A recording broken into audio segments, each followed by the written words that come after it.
দেশ থেকে বিদেশ, খেলা থেকে বিনোদন, সব ধরনের খবর নিয়ে আমি মিঠু শুরু করছি নজরের দুনিয়া।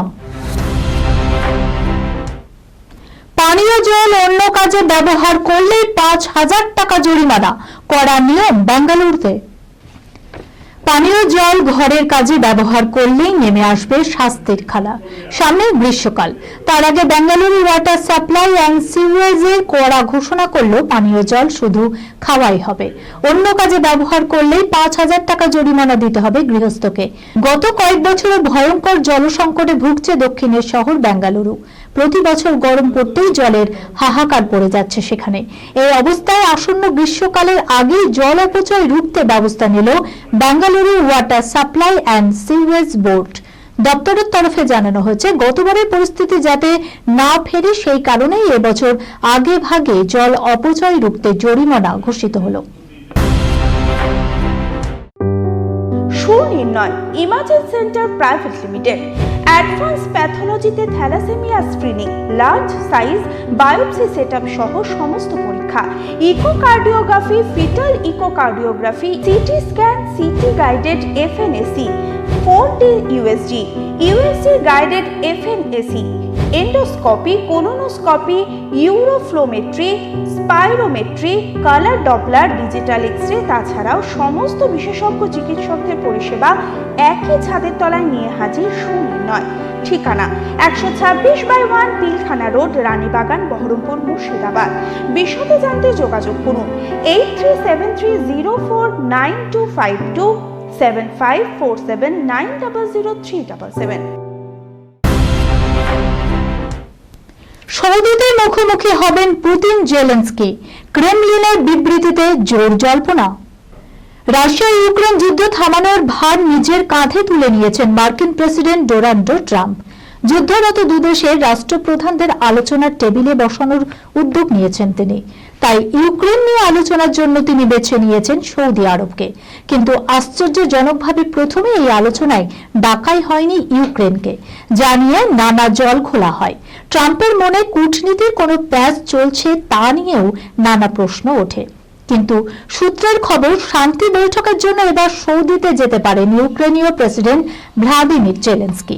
প্রয়োজনের সঙ্গে রুশ প্রেসিডেন্ট ভ্লাদিমির পুতিন আলোচনায় বসবেন, এমনই সবুজ সংকেত দিয়েছে ক্রেমলিন। তাহলে কি সত্যি এবার মুখোমুখি হচ্ছেন পুতিন জেলেনস্কি?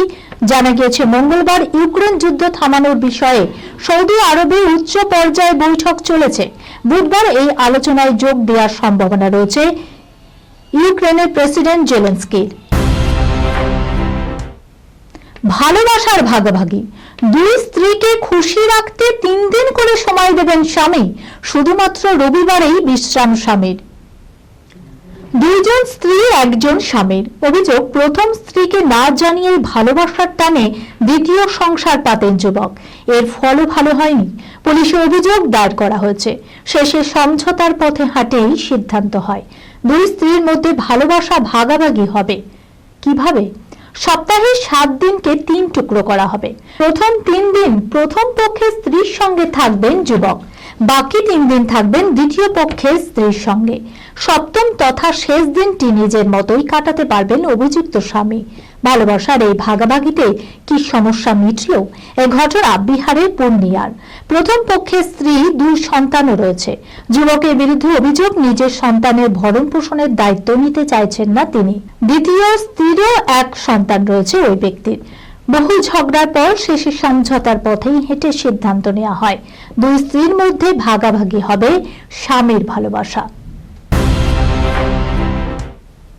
স্কুল পাঠ্যে মুঘলরা কেন নেই মারাঠা? ছাবা দেখে প্রশ্ন করতেই নেট দুনিয়ার তোপে প্রাক্তন ক্রিকেটার।